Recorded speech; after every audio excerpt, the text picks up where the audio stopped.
지난주에 우리가 말씀을 보았듯이 스스로 말하는 사람은 그 속에 불의가 가득하다. 위로부터 주시는 말씀을 하는 사람은 불의가 없고 내 말을 하는 사람은 불의가 가득하다라고 이렇게 말씀하셨습니다. 주님께서는 율법을 받았음에도 불구하고 자기 말을 하고 있는 사람들을 지금 꾸짖고 있습니다. 우리 칼빈 목사님은 율법의 해석 3가지 원리를 이야기했는데 그중에 제일 첫 번째가 율법을 주신 분의 뜻을 쫓아 해석하라. 이렇게 갈파한 적이 있습니다.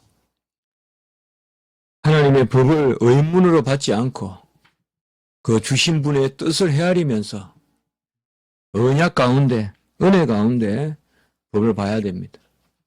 은혜 가운데 법을 본다고 해서 법이 엄격해지거나 또 덜 엄격해지거나 하는 것은 아닙니다.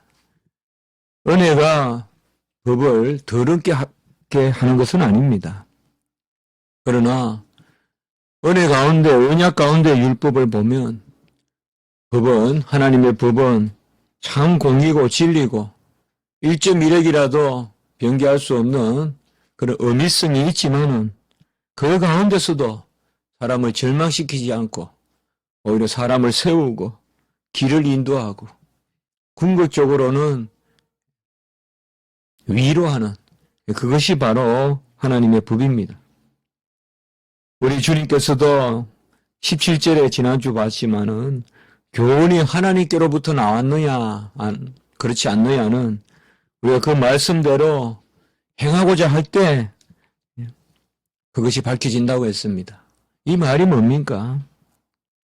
하나님의 말씀을 받았을 때 그 말씀대로 살려고 우리가 노력한다는 게 뭘까요? 기도한다는 거 아닐까요? 말씀대로 살려고 노력한다는 것은 결국 하나님의 은혜에 붙들리는 것입니다. 그래서 우리가 법을 받았을 때 그 법대로 살려고 몸부림을 치는 것은 결국은 은혜를 구하는 것이고 기도하는 가운데 하나님의 역사를 구하는 것이기 때문에 그것이 어디로 왔는가를 안다 이 말이에요. 그런 것이 없이 그저 듣고 귀로 흘러버리면 그 말씀은 그저 내 이성으로만 머물기 때문에 위로부터 왔는지 아래로부터 왔는지 모른다 이 말이에요. 악순환이 뭐냐?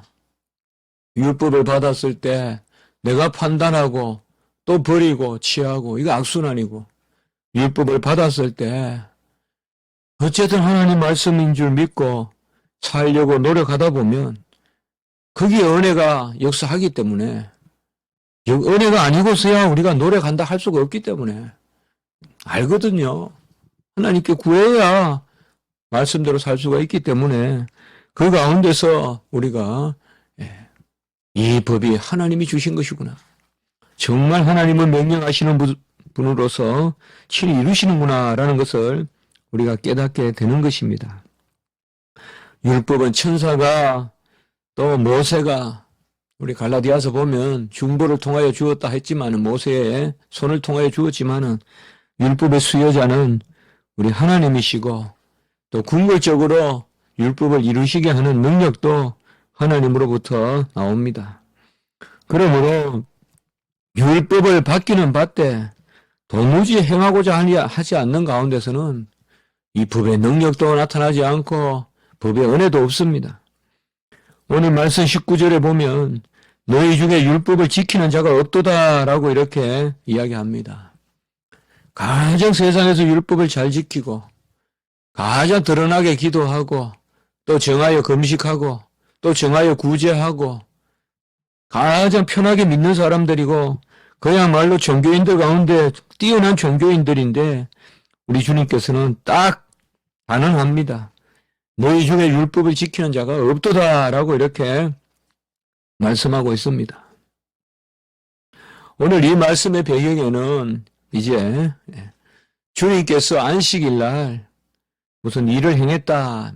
우리가 정확하게 지금 이 한 일을 행한 것으로 21절에 보면 예수님께서 내가 한 가지 일을 행하매 너희가 다 이로 말미암아 이상히 여기는도다. 이 한 일이 뭔지에 대해서 조금 분분합니다. 대체로 주석학자들은 이것은 바로 38년 된 병자를 고친 일을 이야기한다. 그것은 5장에 나오는 이야기지 않습니까? 요한복음 5장에 나오는 이야기인데 거기에 이어서 지금 7장에서 이제 안식일 날 그 병자를 고쳤다. 칼빈의 주석을 제가 보니까 칼빈은 중풍병자를 고친 사건으로 이렇게 또 이해하더라고요.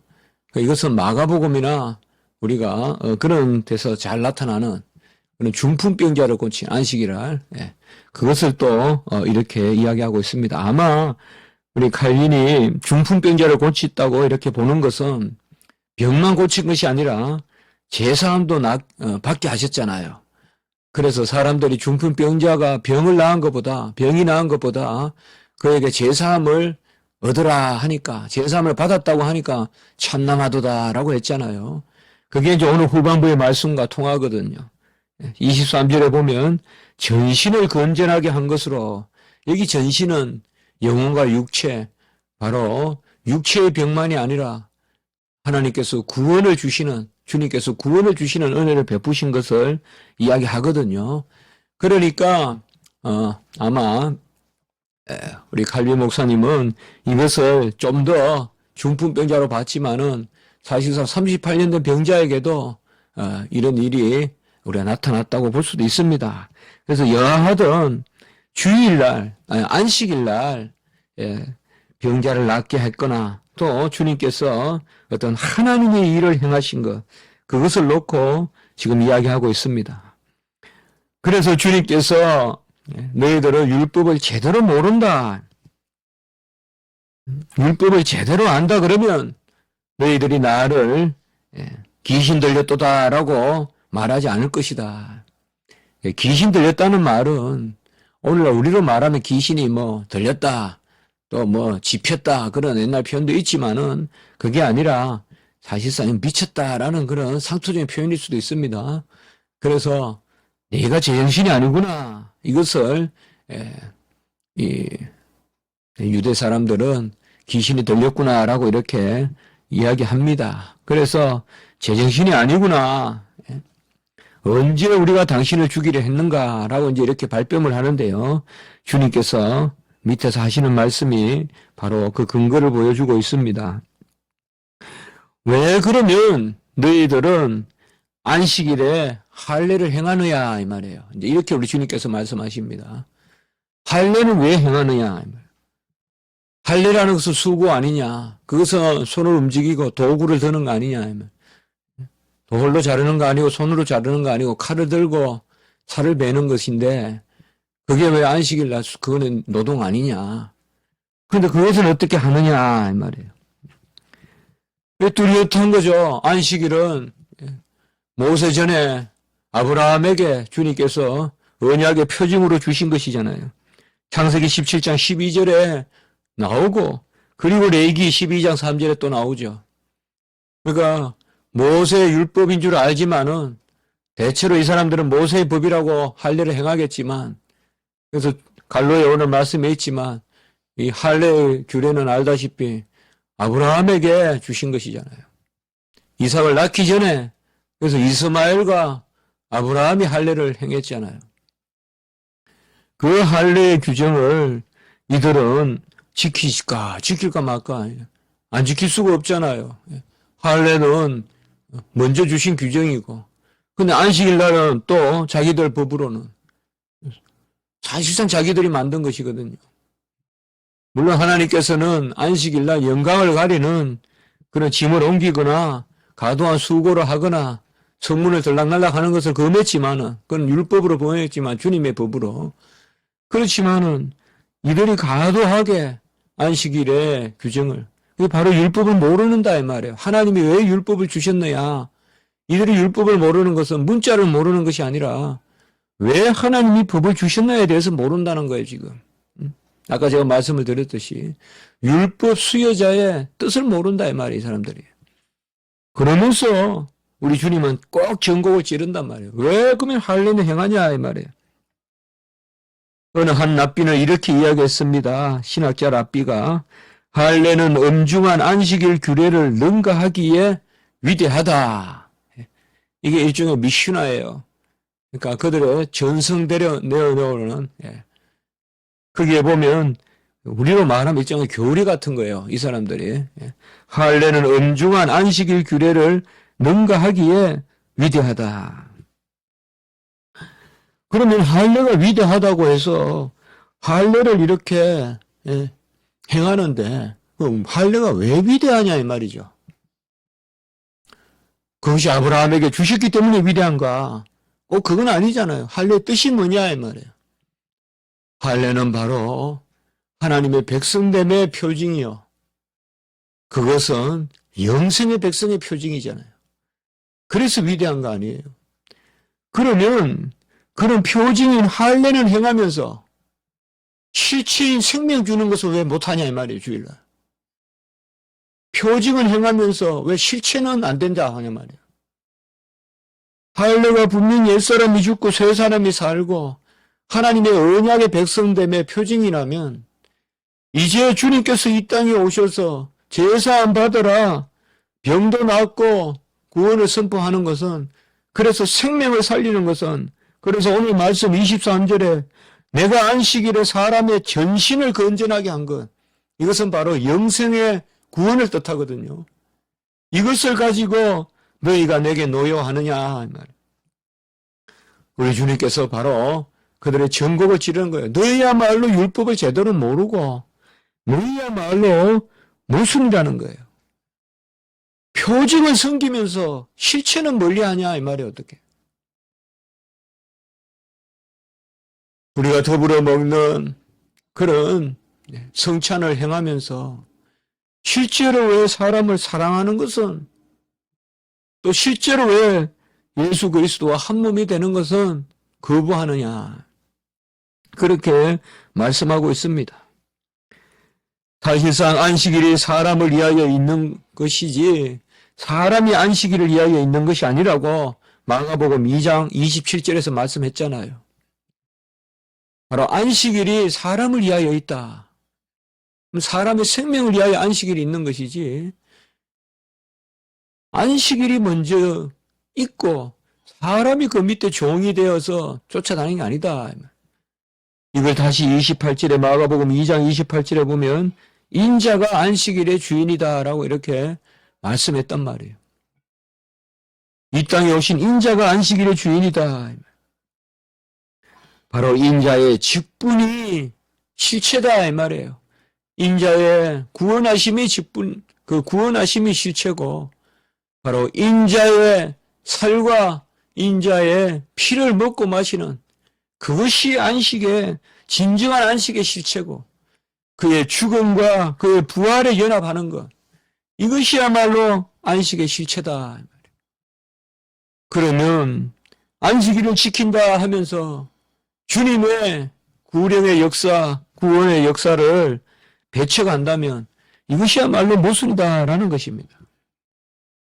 우리 마음속에는 이러한 것이 도사리고 있습니다. 표징은 잘 섬기는데 실체는 거부하는 것입니다. 이런 마음이 있습니다. 우리 안에. 사랑한다, 사랑한다, 남을 섬기라, 섬기라 하면서도 그런 사랑의 구현이 일어났을 때, 섬김의 모습이 나타났을 때 그것을 배척하고 그것을 오히려 아주 컴플렉스 같이 멀리합니다. 이건 오히려 평소에 표징을 행하는 사람들이 실체로 멀어지는 경향도 있을 수 있습니다. 어떤 종교적 컴플렉스라고 할까요? 어떤 이것이 바로 신앙인과 종교인의 차이라고도 볼 수 있겠습니다. 종교인은 의식 자체에 머물고 의식이 구현되고 의식의 실체가 실현되는 것을 두려워한다고도 볼 수 있습니다. 실제로 이 세상을 구원한다, 이 세상을 지킨다 하지만은 가장 그것을 어떻게 보면 가로막고 있는 이런 것이 바로 종교인의 모습입니다. 신앙인은 그렇지 않다는 것이죠. 신앙인은 정말 예표가 예표 가운데 실체를 믿기 때문에 예표에 머무는 종교 행위가 아니라 실체를 바라보는 예배고 실체를 바라보는 성찬을 드리기 때문에 그 실체에 동참하고자 하기 때문에 그 실체가 우리에게 나타나고 실현되었을 때 감사한다 이 말이에요. 왜 메시아 주님께서 이 땅에 오셨을 때 유대인들이 그렇게 배척했습니까? 이것을 우리는 여상히 볼 수가 없는 것입니다.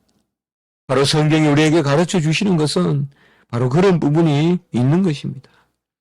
모든 절기와 제사와 모든 회중의 모임과 전체 모세의 종교 양상이 다 그리스도를 예표하고 그들의 일거수일투족이 다 예수를 기다리는 것이었는데 정작 예수가 이 땅에 오셔서 할례를 성취하고 유월절 양이 되셔서 죽으시고 다 이루셨는데 그들은 그것을 오히려 배척하고 멀리했다는 것입니다.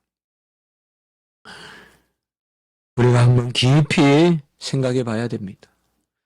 진정 교회는 우리가 말하는 진리를 지향하고 있는지, 진정 교회는 사랑을 지향하고 있는지, 어떻게 보면 사랑을 가장 두려워하고 진리를 가장 두려워하는 뭔가 모르는 그런 막을 치고 있는 것은 아닌지 우리가 한번 생각을 해봐야 됩니다.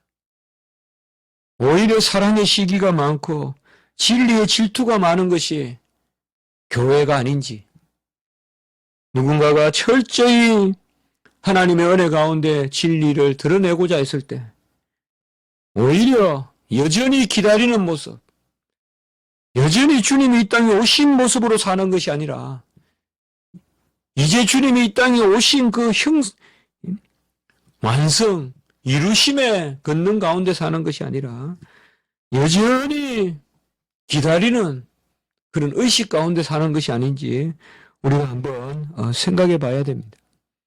너희 중에 율법을 지키는 자가 없도다.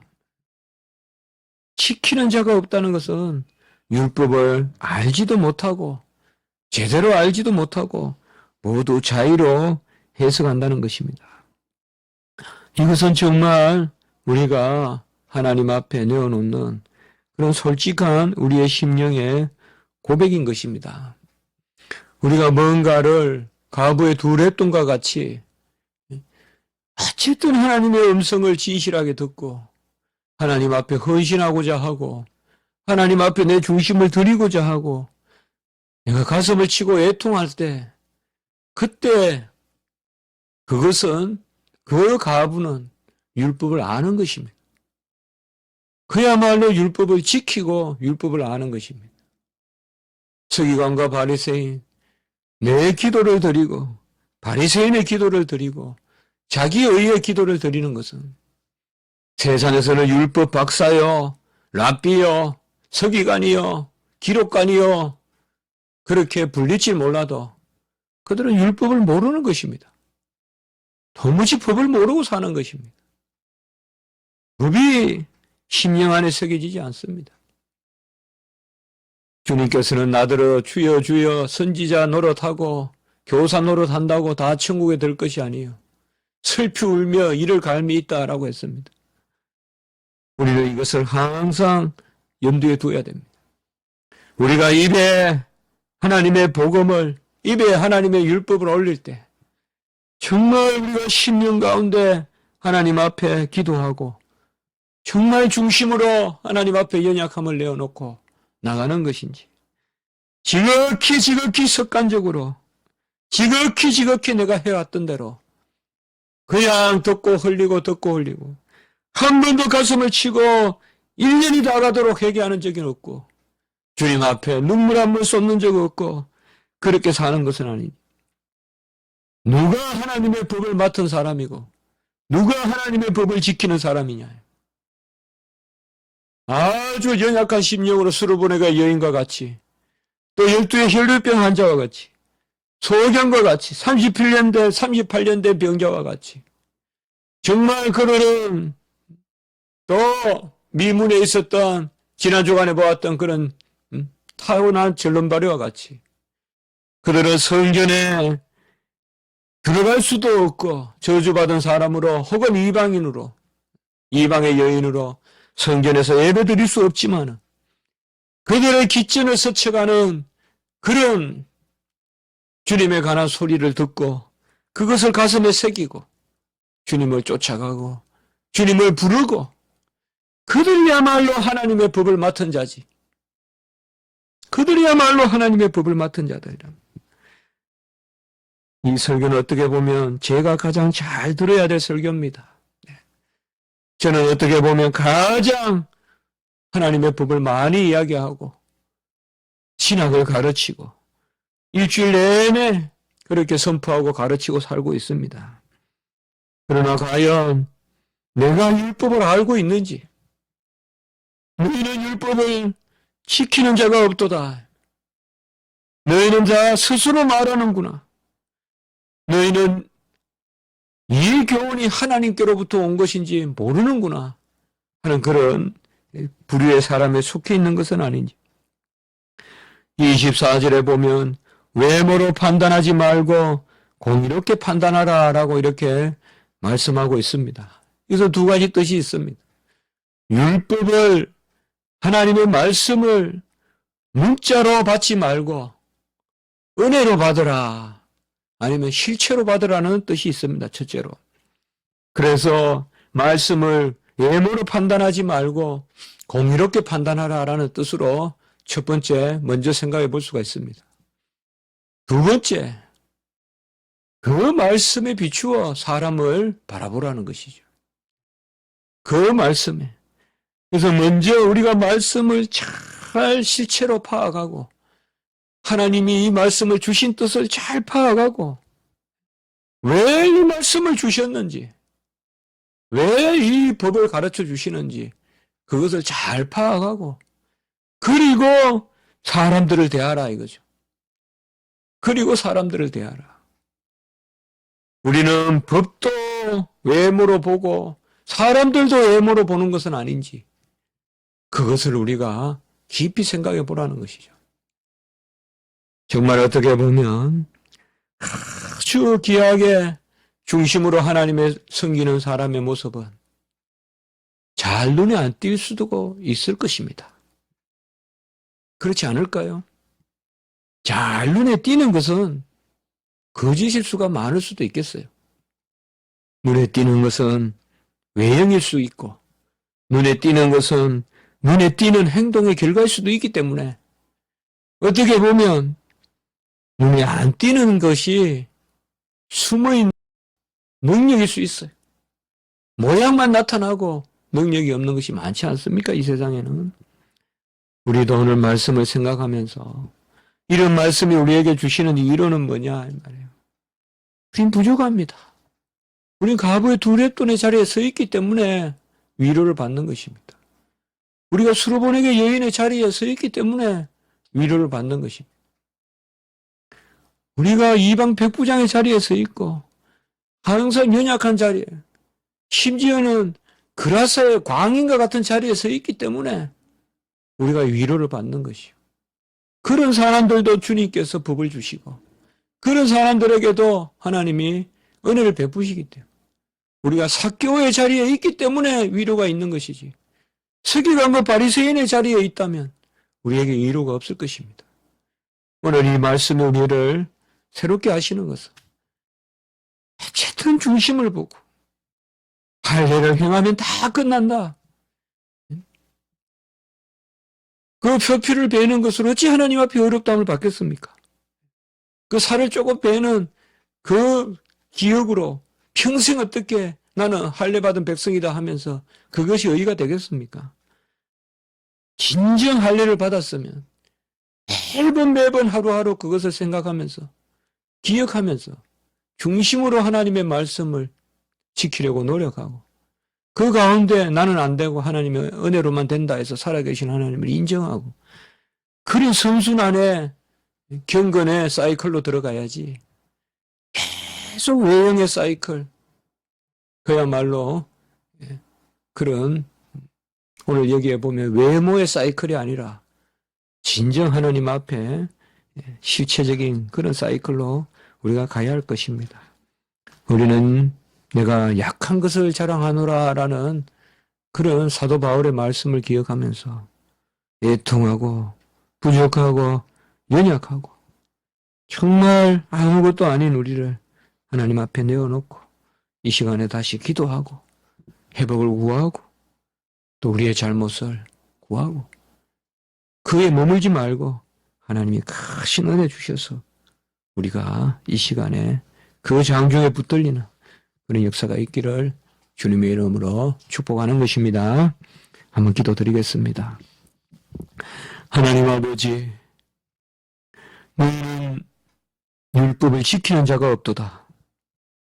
또 그 율법을 바로 알지도 못하고 율법을 주신 자의 뜻도 헤아리지 못하고 그저 자기 기분대로 믿고 자기 기분대로 이렇게 저렇게 서기관과 바리새인같이 이 모양 저 모양으로 법을 만들기도 하고 또 법을 없애기도 하고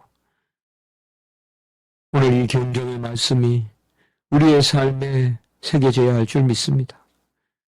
우리가 진정 하나님의 말씀을 아는지 깊이 고려하게 하시고 깊이 묵상하고 애통하게 하시고 또 그 가운데서도 하나님은 법을 주실 때 우리의 완전함을 보시고 주시지도 않고 또 이 지상에서 완전하게 되리라고 바라보지도 않으시는 줄 믿습니다. 우리가 불완전한 가운데서도 끊임없이 하나님 가부의 두레돈에 드리는 그 아버지의 심령으로 나아갈 때 그야말로 너희가 내 법을 맡았구나. 그 아버지의 특권을 이스라엘 백성의 특권이 법을 맡은 것이라 하셨는데 그런 자리에 인도하실 줄 믿습니다. 이러한 복음이 우리 안에 역사할 줄 믿습니다. 우리는 세월이 갈수록 주님께 의지할 것밖에 없다는 고백을 하오니 하나님 부족하고 연약한 저희들을 살펴주시고 특별히 오늘 한날 우리 교인들 하나님 다 사랑하여 주시고 이런 은혜가 있게 하여 주시옵소서. 우리 교인들은 애통하게 하시고 우리 교인들은 말씀을 사랑하게 하시고 그 말씀을 지키려고 하나님 앞에 몸부림치는 가운데 전적인 하나님의 은혜, 살아계신 하나님의 은혜를 체험하게 하시고 모든 가정마다 구원의 역사가 나타나게 하시고 아버지여 오늘 한날도 우리 주일학교 어린이들 또 가르치는 우리 강도사님 또 우리 설교하시는 목사님 모든 아버지여 우리 주의 종들 수용되는 종들이 함께하여 주시고 우리의 십자가지기 교육 위에 한량없는 은총을 더하여 주시옵소서. 감사하옵고 구주 예수 그리스도 이름으로 기도드리옵나이다. 아멘.